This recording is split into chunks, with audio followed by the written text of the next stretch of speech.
Hi, welcome back. One of my most favorite novels is Barbara Kingsolver's The Poisonwood Bible. If you're not familiar with it, it's about a missionary family who moves from the US to the Congo. And each chapter is told from the father's daughter's point of view. And I love how that novel alternated between the daughters' voices. So that is definitely an influence on my novel. So thank you, Barbara Kingsolver. And let's start. We are in Cambodia, still 2004, and it's Arunny. There is no breeze, only humidity. If there were a breeze, the fabric of our flag would stretch out its arms to reveal the white imprint of Angkor Wat set against a solid red background, the top and bottom bordered with a thick stripe of royal blue. Ours is the only flag in the world that displays a building on it. Angkor Wat is a national symbol, the most sacred place in my country, the jewel of Cambodia, and it's the seventh wonder of the world. According to legend, the vast 12th century structure, surrounded by a wide moat and accessed from a long sandstone causeway from the west, is guarded on either side by two giant stone lions. The temple has many forecourts, staircases, towers, and walls that are graced with decorative carvings of female deities, shapely dancing asperas, and mythological monsters. It is believed that such magnificence could only have been the work of celestial hands. The faint murmur of their whispers were barely audible in the heavens, yet the heaviness of their words settled upon the pure white wisps of cloud cover.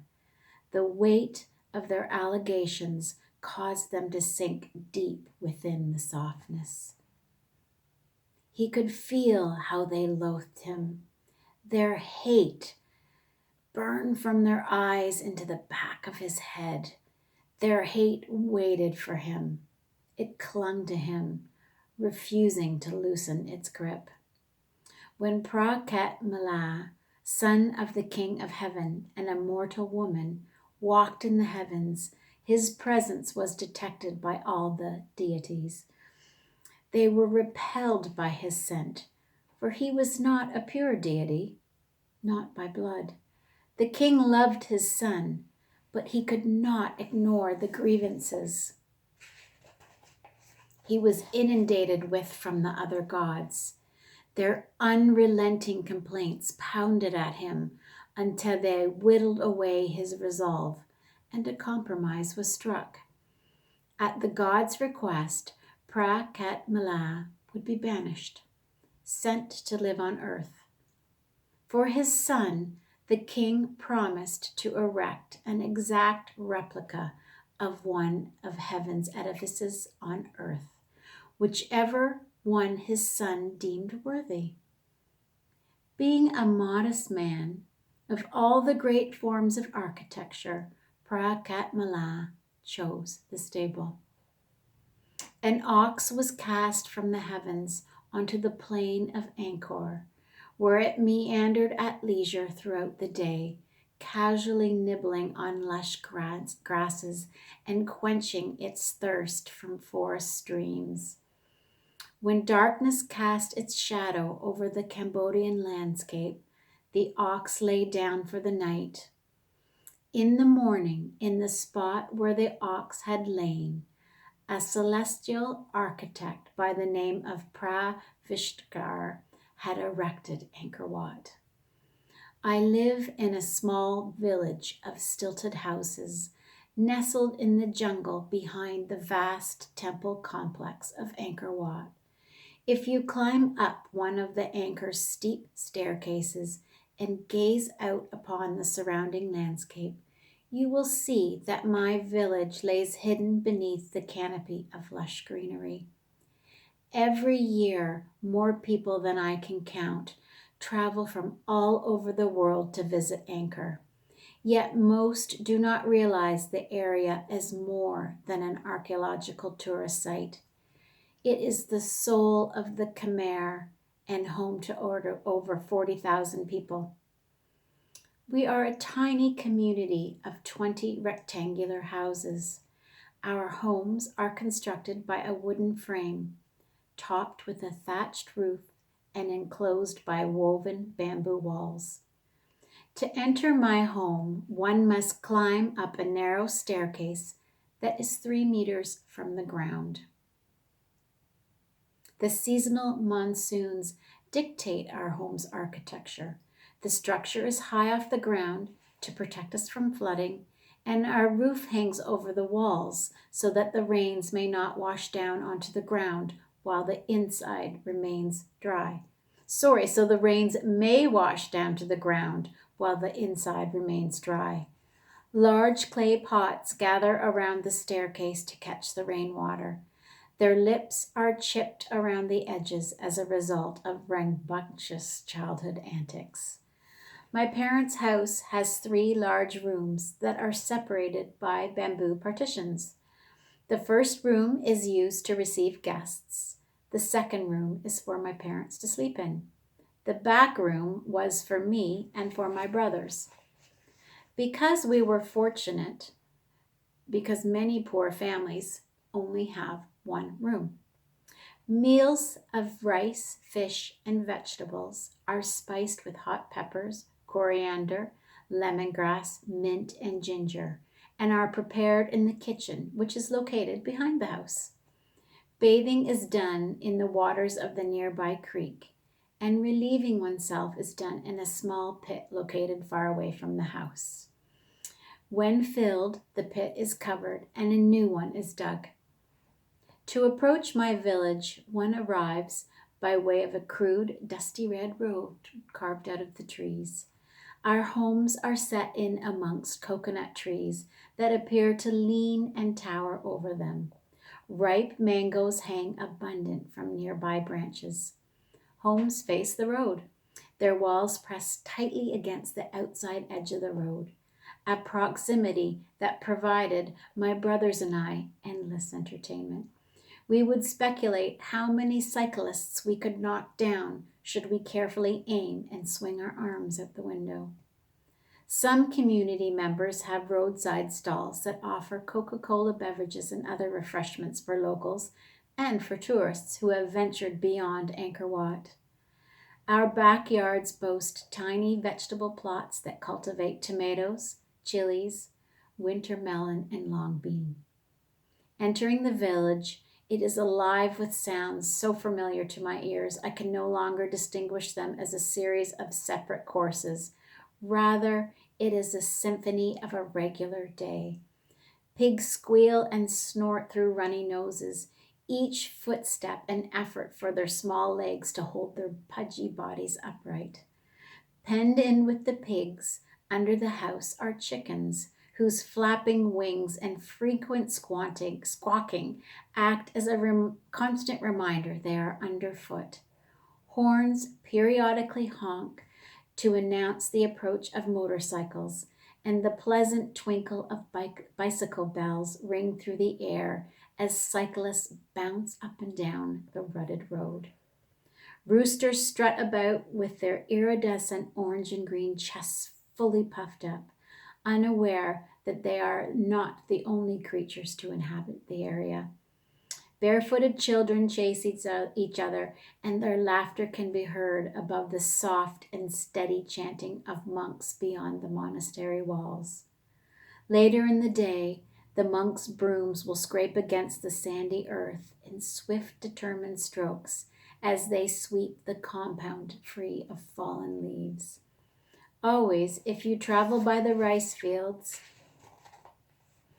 you can hear a gentle hum, whistle, or song from the laborers resonating through the humidity, sending encouragement to those toiling under the hot morning sun. As children, we eagerly sought my father's hand, each of us grasping tightly to an available finger whenever he took us for a walk. Our footsteps, he told us, aligned with those of our ancestors. To illustrate his point, we would walk around the perimeter of Angkor's neighboring temple, the Bayan, and observe the ancient scenes carved on her stone walls.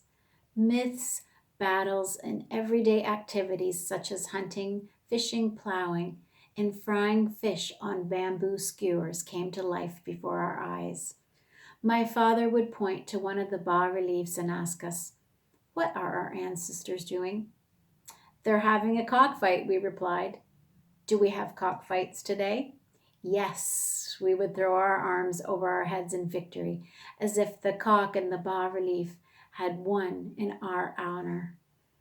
We would continue to walk alongside the bas reliefs, carefully tracing the details of their ancestry with our fingers. Our tiny hands were enthralled as we followed the lives of those so long gone. Our fingers became the musicians playing flutes, and the people driving ox carts. Life in the village and the fields became alive in our fingers.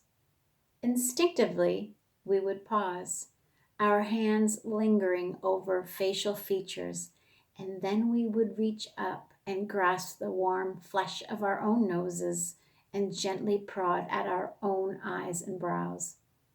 "They look like us. They look like us," we said. "We live as our ancestors." "We are very much like our ancestors," Father said. The steady infiltration of tourists transformed life as we knew it. We were poor farmers whose livelihood was dependent on rice. Fishing, resin trapping, and palm sugar collection was necessary to subsidize our existence, for we, as our ancestors, relied on the abundance of the resources around us. When tourists began to flood our nation in the mid 1990s, we were forced to adapt to the influx of revenue and the masses of new footsteps. Our traditional livelihood was perceived as an exploitation of the natural resources. Today, as it was then, the challenges remain to balance the conservation of the monuments with the promotion of tourism, the preservation of the environment, and the development of rural areas. It is a balance that is not always done well, and often at the expense of local inhabitants. To protect monuments and their surrounding landscape, access to the natural resources has been reduced, and in some areas denied. For villagers, such as my family, because we are in close proximity to the temples, regulations are particularly strict. We are prohibited from cutting firewood and tapping trees. Fishing in the temple's moats and ponds is also prohibited. For my village, whose livelihood is dependent on the use of natural resources, existence has become severely compromised.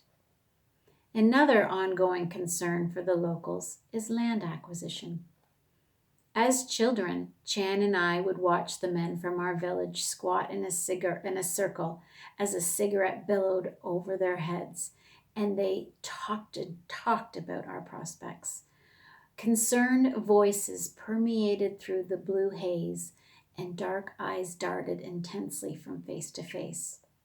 "There are others," said one of the men, in between puffs of smoke, "who are moved from the lands of their ancestors to allocated plots south of here. But they miss their homeland, so they sell their plots and return to the land where they are no longer supposed to be." The men all nodded their heads. They understood why the farmers would have wanted to return to their ancestral lands.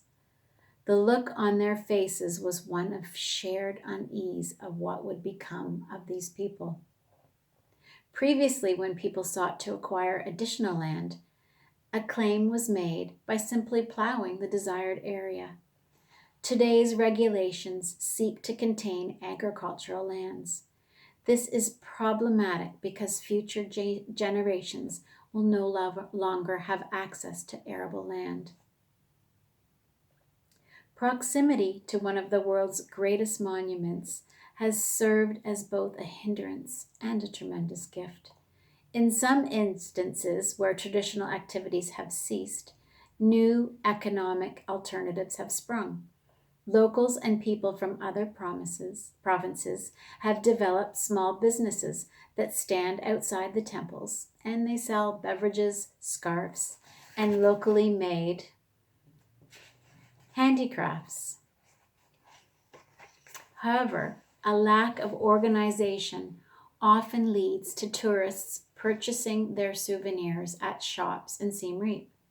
So the hands that have expertly sewn and diligently carved these treasures to feed families dependent on this revenue are forced to sell at lower prices to middlemen rather than directly to tourists. The middlemen and the shopkeepers in the town get richer, while the skilled craftspeople struggle to put food on the table. Most of the lucrative jobs linked to tourism, the tour guides and the taxi drivers, fall to the educated urban Cambodians who have access to foreign language courses. Rural Cambodians are more apt to be involved in the less lucrative, labor intensive activities such as temple restoration and hotel construction. For these laborers, fear looms over what will become of them when the construction boom fades. Others are employed as guards or cleaning staff. For others, opportunity has neglected to touch them, and the economics of their situation has worsened. Chan and I are lucky to be employed in the tourism industry, and we have only our fathers to thank for this. For Chan and I, the future of our children and grandchildren caused our fathers much concern. So much so, they went against everything they believed sacred to protect their descendants. Find out tomorrow what Chan and Arunny's father did to protect their children and their children. Thank you.